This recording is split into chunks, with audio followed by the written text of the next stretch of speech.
l'holocauste des Congolais. 10 millions de morts. Ils sont là. Nous avons 500 000 femmes violées. MONUSCO, qui prétend protéger les civils, nous avons à peu près 7 millions de déplacés internes. Ils sont incapables d'attaquer les M23 parce qu'ils sont complices. Donc si la Russie vient ici, c'est pour ses propres intérêts.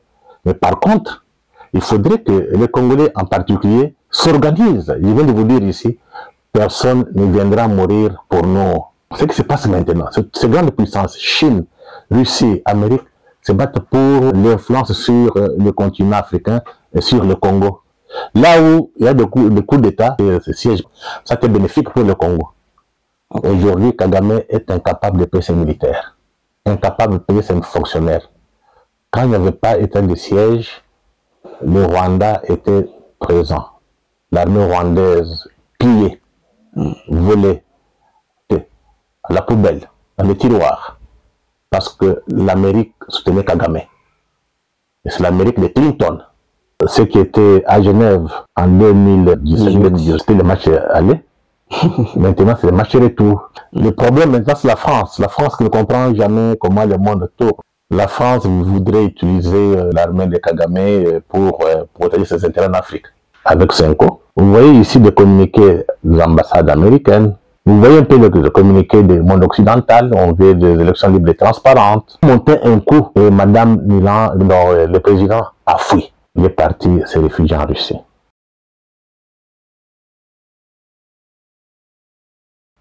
Vous êtes très nombreux à nous suivre sur notre chaîne YouTube. Madame, Messieurs, bienvenue dans Global Politique. Pour ce numéro, nous avons l'honneur de recevoir Monsieur Freddy Mulumba, qui est politologue, mais il est réputé notamment pour sa lutte contre la balkanisation de la République démocratique du Congo. Monsieur Freddy Mulumba, bienvenue dans Global Politique. Merci, cher ami. Alors, répression sanglante à Goma, dans le Nord Kivu, la semaine dernière, près de 50 personnes tuées. Alors, ces personnes ont exigé le départ de la MONUSCO. Lors de vos précédentes sorties médiatiques, vous êtes parmi les personnes qui ont lutté contre le départ de la MONUSCO. Est-ce qu'aujourd'hui on peut dire que M. Freddy Mulumba est un prophète? Non, non, c'est pas question d'être prophète comme tel, c'est question d'analyse et de projection. Je pense que l'ONU, là où il est passé, il n'a jamais résolu une crise. Quand il y a une crise politique, soit après son départ, il y a un coup d'État. Ce qui s'est passé entre 1961 et 1965, quand le maréchal Mouta avait fait un coup d'État, le colonel. Ça peut le départ de l'ONU en 1964. Soit l'ONU, pour résoudre la crise, elle passe par ce que je peux appeler la balkanisation, l'imposition d'un pays. Ils l'ont fait avec le Soudan. Pour résoudre la crise soudanaise, l'ONU a contribué à la balkanisation du Soudan du Nord et du Soudan du Sud. Et c'est grâce à l'ONU. Et qu'est-ce qui s'est passé? Ils ont déplacé la capitale qui était à Khartoum pour le placer à Djouba. Après une année, Djouba s'est déclaré autonome indépendant. Et l'ONU, avec toute la clique de Bill Clinton, a confirmé ça pour dire que le Soudan Sud est devenu indépendant. C'est comme ça que l'indépendance du Soudan a eu lieu et le Soudan a disparu. Donc l'ONU est là pour balkaniser ou bien préparer l'environnement pour un coup d'État. Mais il y a aussi des pays tels que l'Angola. Quand on a vu que l'ONU était complice, les Angolais, Los Santos, oui, ont décidé de chasser l'ONU de l'Angola. Quand on l'a chassé de l'Angola, ils ont essayé de maîtriser Savimbi. Et quand Savimbi a été neutralisé, la guerre en Angola a pris fin. Donc c'est dans cet environnement qu'il faut comprendre pourquoi notre État demande, le gouvernement demande à ce que l'ONU parte. Ça fait plus de 25 ans à peu près qu'ils sont sur le terrain. Ça coûte 1,6 milliard, ou bien 200 millions de dollars chaque an pour que le résultat. Aujourd'hui, l'ONU est présente, depuis qu'il est là, nous avons un holocauste au Congo, ça fait plus de 10 millions de morts. Or, l'ONU dit, quand on est sur place, c'est pour sécuriser les civils. Mais comment on peut avoir 10 millions de morts alors que l'ONU est présente? Je pense que Charles vient de publier son ouvrage sur l'holocauste au Congo. Ouais. Il a épinglé le rôle de l'ONU dans cet holocauste. Donc, il faudrait que les Congolais comprennent. Si nous voulons la paix, l'ONU doit partir. Donc, ce n'est pas du temps du président Tshisekedi, du temps du président Kabila. On avait demandé que l'ONU parte. Les gens ont toujours tendance à oublier. Les élections de 2018, l'ONU était impliquée, il voulait contrôler. Pas pour les biens de Congolais, c'est pour brouiller les cartes. Donc le gouvernement d'antan a pris une décision que l'ONU ne participe pas aux élections. Et si l'ONU avait participé aux élections pour le contrôle, je pense qu'aujourd'hui on est dans les pétrins. Donc il faut tirer les leçons du passé pour que l'ONU ne participe pas à ce que nous faisons. Sinon c'est une catastrophe. Mais vous avez parlé de départ de l'ONU parce que vous dites que c'est une piste de solution pour regagner la paix. Mais vous avez également parlé à chaque départ de l'ONU, il y a un coup d'État. Ouais. Alors, est-ce que cela ne va pas provoquer un coup d'État? Parce que nous sommes aujourd'hui en train de vivre une vague de coups d'État en Afrique. Il y a le Gabon, il y a le Niger. Est-ce que cela ne va pas influencer la RDC? Oui, je pense que ça ne peut pas marcher chez nous. Pourquoi? Nous avons une histoire particulière. Là, il y a eu le coup d'État, c'était le pouvoir qui était vomi par la population. Et les militaires ont profité. Ce n'est pas le cas chez nous. Chez nous, le président Tshisekedi a pris une position très claire. On a identifié notre ennemi, c'est le Rwanda. C'est Kagame qui met des ordres chez nous. Ce n'est pas le président Tshisekedi qui est à la base des ordres. Ce n'est pas le président Tshisekedi qui rend notre peuple malheureux. Par contre, il travaille pour que les conditions de vie s'améliorent. Donc, de telles situations ne peuvent pas se présenter chez nous. Et puis, deuxième élément, là où il y a des coups d'État, il y a une analyse, donc on peut dire un élément qui peut expliquer, c'est quand l'armée est bien organisée par rapport à la société civile. C'est ainsi que les coups d'État s'opèrent. Chez nous, l'armée n'est pas encore au point, même si elle est au point, notre armée est au service du peuple congolais. Parce que le commandant suprême, c'est Félix Antoine Tshisekedi, il tient à ce que la paix s'installe. Il tient à ce que nous ayons notre souveraineté. Mais beaucoup de Congolais ne comprennent pas ça. Ils ne peuvent pas comprendre que Félix est en train de faire un travail pour que le pays retrouve sa souveraineté.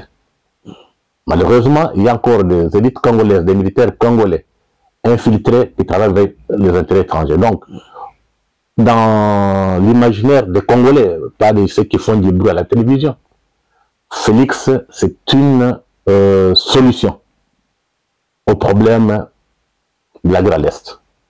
Parce qu'il a la volonté de mettre fin à cette guerre. Mais ce n'est pas facile. Il a hérité une situation difficile pendant plus de 20 ans, depuis 1998, que le Rwanda nous a infiltrés à travers toute l'armée. On ne peut pas nettoyer cette armée après 2 ans, 3 ans. Donc ça peut prendre du temps. Vous dites que Félix Tshisekedi est une solution, mais est-ce que ce retrait progressif de la MONUSCO est une bonne idée? C'est une bonne idée. J'ai dit que ça vient depuis l'année Kabila, il y a la continuité de l'État. Donc, on a fait des études. On s'est rendu compte que l'ONU ne sert à rien. L'ONU ne sert à rien. Il n'y a pas seulement que le Congolais. Il y a des études faites par des spécialistes occidentaux. La première étude, c'est fait par Auxerre. Auxerre, c'est une Française qui a fait sa thèse sur la MONUC. Et cette thèse a été présentée à Cambridge University. Il est arrivé à une conclusion. Au sein de la MONUC, chaque gouvernement cherchait ses propres intérêts. On ne travaillait pas pour que l'unité, pour que la paix. Donc à travers la MONUSCO, on retrouve les mêmes. Les Américains sont là pour leurs intérêts, les Chinois, les Russes, Donc, personne ne travaille pour le Congo. Donc, c'est une histoire qui ne sert à rien. Si les Congolais ne sont pas conscients de prendre précaution, de prendre des mesures pour mettre fin à la présence des Nations Unies au Congo, nous allons aboutir par la balkanisation du pays. Ils sont venus avec cette mission-là. Alors, est-ce que la RDC, après le départ de la MONUSCO, va-t-elle assurer la sécurité de son pays? Oui, je pense que le président Tshisekedi est en train de faire ce travail. Vous savez, il a hérité une situation difficile. Il n'y avait pas d'armée. Cette armée, il y avait que des milices, RCD, CNDP, MLC, donc tous les bandits étaient dedans. Et beaucoup de généraux qui ne connaissaient rien, donc qui étaient caporaux ou bien sergents dans l'armée rwandaise, étaient devenus des généraux. Donc il faut un temps de nettoyer. Mais il faut aussi un temps pour former une nouvelle armée. C'est ce que le président qui est en train de faire. Il est décidé. Mais il faut ici rappeler à ceux qui nous suivent la menace, la MONUSCO ou bien la MONUC dans les temps. Vous savez, il y a eu beaucoup de rapports des experts des Nations Unies sur les pillages et les tueries de Congo, les massacres de Congolais. Aucun rapport n'a jamais été pris au sérieux. Tout est jeté à la poubelle, dans les tiroirs, parce que l'Amérique soutenait Kagame. Et c'est l'Amérique de Clinton. Et il y avait pas Samantha Power, mais Susan Rice, qui était représentante de l'Amérique aux Nations Unies. Tous les rapports qu'on mettait, ils mettaient dans les tiroirs. Parce qu'ils protégeaient Kagame. Je pense que jusqu'à aujourd'hui, c'est presque la même chose. On protège Kagame par les Américains, mais qui ont beaucoup d'influence sur les Nations Unies. Il y a aussi un autre rapport qui vient de sortir. Ça, les Congolais doivent comprendre. Et quand vous lisez les résumés de ces rapports des experts des Nations Unies, ils disent que vous avez toutes les forces militaires sur place au Kivu. Vous avez EAC, vous avez MONUSCO, vous avez Forces armées congolaises, vous avez presque toutes les grandes forces. Mais on n'est pas parvenu à stabiliser la situation sécuritaire à l'Est. Ça signifie quoi? C'est pour montrer que c'était l'aveu. Une aveu d'impuissance. Rappelez-vous quand Guterres, le secrétaire général des Nations Unies, il a eu une interview, il a dit clairement que l'M23 est plus puissante qu'une armée conventionnelle. Mais quand on a posé la question sur le Rwanda, il n'a pas voulu répondre. Ça se montre la complicité qui est entre les Nations Unies, les troupes, les Américains et les Rwandais. Parce que dans leur calcul, il faut diviser le Congo. Voilà, dans le rapport qui est sorti dernièrement, c'est ça le constat qu'on fait. Malgré la présence de toutes ces troupes, il n'y a pas de stabilité. Que faire? Il faut diviser. C'est la projection de la MONUSCO. Donc, s'ils partaient, je pense que leur projet pourra échouer. Donc, ça, c'est tout dépend de nous. Quand on est conscient, on a la volonté de puissance, nous disons la MONUSCO part, l'EAC part, mais nous devons remplacer par nos propres troupes, notre armée. Personne ne viendra mourir pour nous. C'est ça la leçon que les Congolais doivent apprendre. Il n'y a que nous qui devons mourir pour notre liberté. Nous devons nous battre avec notre armée. Donc si nous laissons les autres présents, c'est pour qu'on puisse diviser le Congo. Ils prennent du temps. On a déjà fait presque 30 ans. Les nouvelles générations ne savent pas ce qui s'est passé il y a 30 ans. Les gens sont ailleurs. Vous discutez à Kinshasa l'élection, alors que là-bas, on discute comment il faut couper le Congo. Donc, je pense qu'il faut que les présidents Tshisekedi, avec son gouvernement, soient fermes. Ils doivent partir. D'ailleurs, ils sont là. Quel bilan? 10 millions. Un génocide, l'Holocauste de Congolais, 10 millions de morts. Ils sont là, nous avons 500 000 femmes violées. Ils sont là, donc la MONUSCO qui prétend protéger les civils. Nous avons à peu près 7 millions de déplacés internes. La MONUSCO qui est une mission de paix. De paix. Ils sont à Goma, ils font quoi? Ils sont incapables d'attaquer le M23 parce qu'ils sont complices. Que faire? ils doivent partir. Et vous voyez un peu ce qui s'est passé dans des pays tels que le Mali. Ouais. Ils sont partis, une partie déjà partie, ils vont partir. C'est quand le pouvoir dit ils partent, ils partent. Le problème chez nous, notre classe politique ne comprend pas les enjeux. Notre classe politique pense que le pouvoir viendra de l'étranger. Donc si la MONUSCO est là, ils vont permettre à ce que ces gens qui travaillent pour les intérêts étrangers infiltrent notre gouvernement. Donc le problème à notre niveau, c'est notre classe politique qui n'est pas à la hauteur des enjeux, qui ne comprend pas que le monde a basculé. On entre vers un monde multipolaire. L'ONU ne fait plus son travail. L'ONU d'ailleurs est contestée. Au sein de l'ONU, vous avez la Chine qui a sa position, la Russie qui a sa position, et vous avez aussi l'Amérique qui a sa position. C'est non normal, c'est une compétition entre grandes puissances, ils se battent pour leurs propres intérêts. Donc c'est aux Congolais de se battre, de mettre en place toute une stratégie pour défendre leurs intérêts. On n'a pas d'autre choix.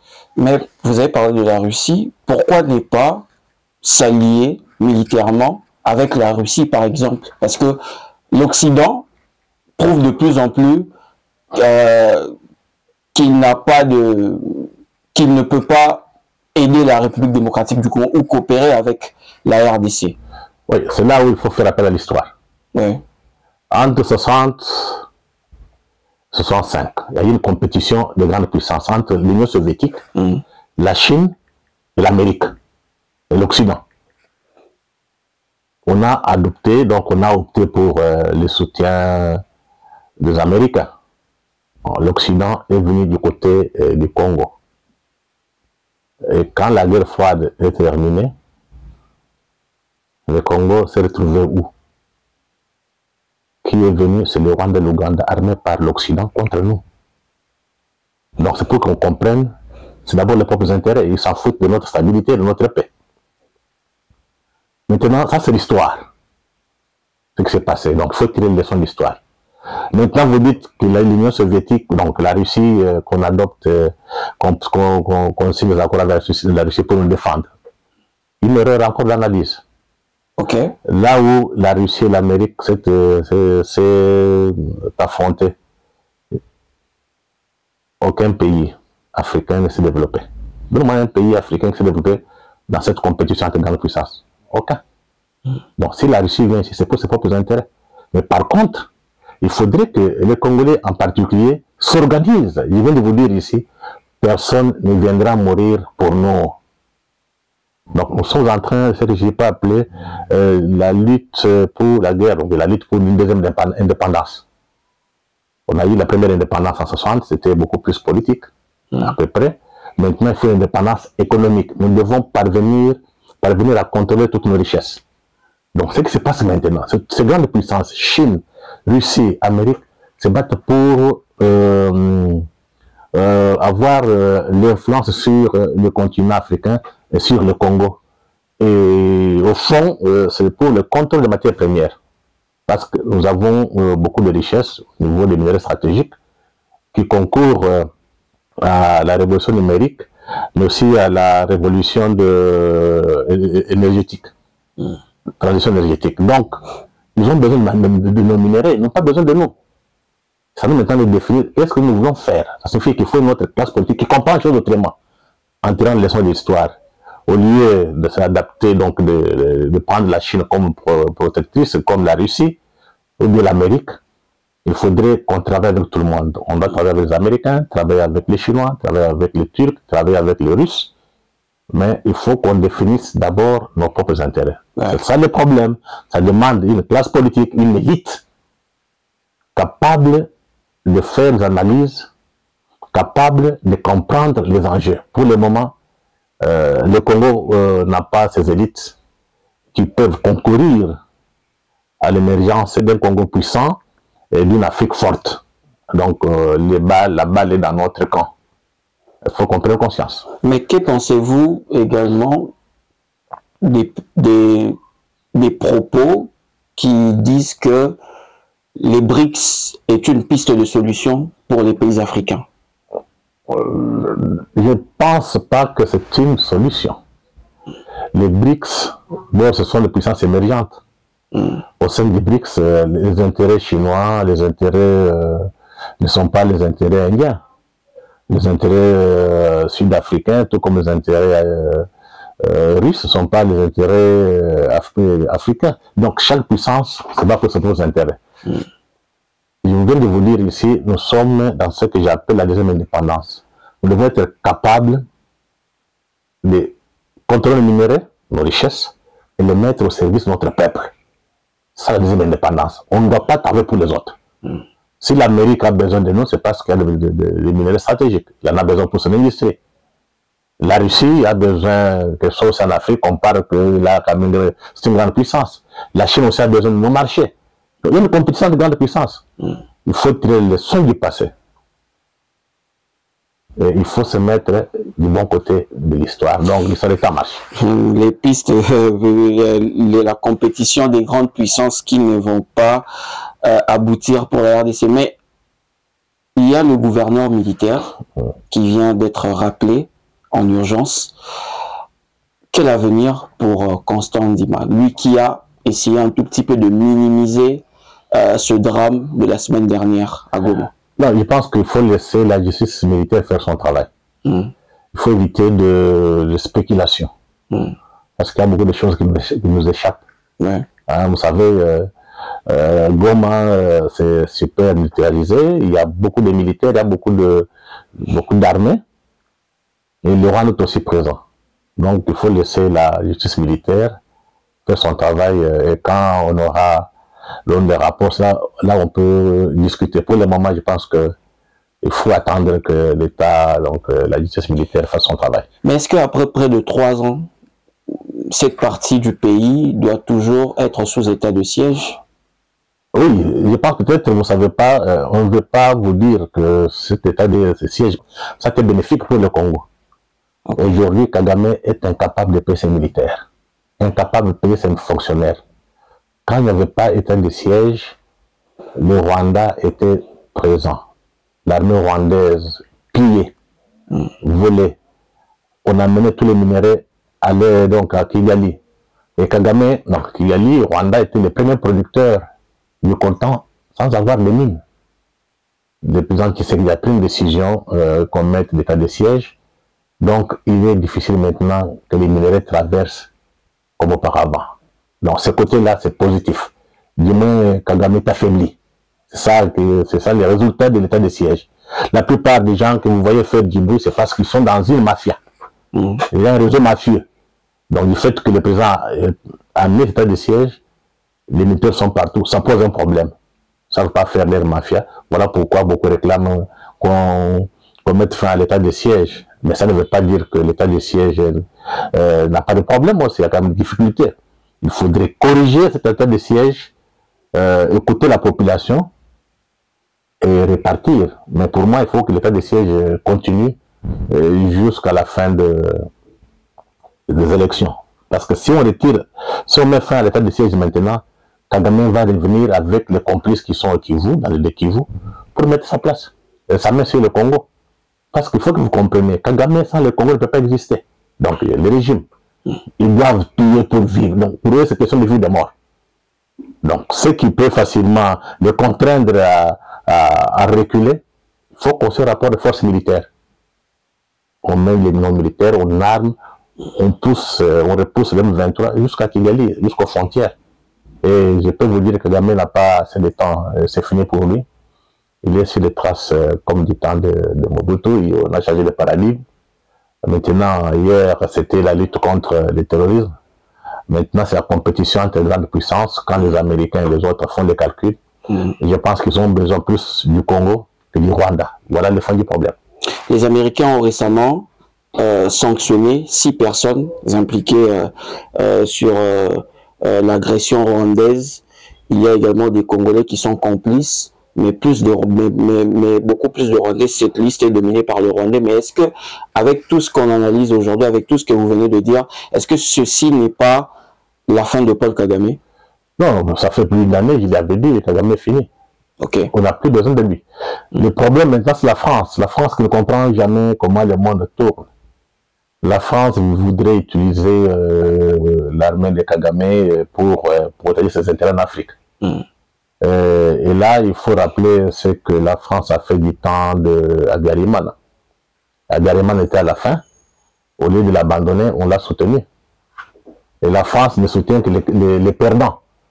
Donc, il faut attendre que si Kagame tombe, la France n'aura pas d'influence ni au Congo, ni en Afrique. Et nous tendons vers la fin de cette émission. Le président de la République, Félix Antoine Tshisekedi Tshilombo, a rendu hommage au feu président Mobutu, décédé en 1997. Pour la toute première fois, un président, un chef d'État congolais en exercice pose cet acte. Il y avait également la présence des enfants du défunt. Alors, est-ce que cela n'est pas le fruit de la récente sortie médiatique de la femme de Mobutu, Bobila Dawa? Non, je ne pense pas, je ne pense pas. Vous savez, Mobutu, le maréchal, il s'est battu sérieusement pour l'unité du pays. C'est un héritage qu'on a, je pense qu'on ne peut pas enlever ça. Et je pense aussi que le président Tshisekedi est dans la même vision, il faut que le Congo reste indivisible. Donc, il est dans cette continuité pour que le Congo reste un pays uni. Donc, c'était normal qu'il rende quand même hommage au président Mobutu. C'est là où il faudrait qu'on puisse revoir notre histoire. On a tendance toujours à privilégier les mal sur les biens. C'est vrai, Mobutu a commis beaucoup d'erreurs. Tout le monde a commis d'erreurs, comme les Lumumba. Mais il faudrait qu'on retienne ce qui est positif. C'est pour construire la mémoire collective. Parce que quand vous regardez aujourd'hui, nous sommes faibles, c'est parce qu'on n'a pas de repères. Il faut qu'on prenne quelque chose de Kasavubu, de Mobutu, de Mzee Kabila, de Lumumba, pour reconstruire la mémoire collective des Congolais. Et quand vous avez une mémoire collective forte, vous avez des élites fortes. Et les autres ont compris. Au Congo, il n'y a pas d'élite. Donc, il n'y a pas de chefs d'État qui ont fait quelque chose de bon. C'est comme ça qu'on les diabolise. Et cette diabolisation a une certaine influence sur notre imaginaire. Mobutu, c'était un fou, Kabila, c'était un fou, Lumumba est mort pour sa femme, Kasavubu. Tout ça, c'est pour que la jeunesse n'ait pas de repères. Donc, c'est le travail des historiens de travailler, c'est un travail politique, pour qu'on puisse reconstruire notre mémoire collective en prenant ce qui est positif dans chaque président. Comme ça, ceux qui viendront après nous vont continuer. Et aujourd'hui, vous voyez la Chine, vous vous plaignez, la Chine, non, vous constatez que la Chine est très puissante. C'est parce qu'en Chine, leur vision historique, c'est on prend chaque période avec tout ce qui est positif. On ne construit pas une mémoire collective avec ce qui est négatif. Chez les Chinois, ça n'existe pas. On retient ce qui est chez Mao, Deng Xiaoping, on retient ce qui est passé, ce qui était chez beaucoup d'empereurs chinois. On construit cette mémoire et l'enfant chinois s'identifie à ses héros. Voilà, ce sont des jeunes gens qui ne sont pas complexés comme chez nous. Nous, on n'a pas de repères. Rien. Par contre, on est en train de vous montrer que vos repères sont des musiciens. Julien Cana, Rasson, on fait des stades pleins. Alors, dernière question. Élection présidentielle de 2023. Ouais.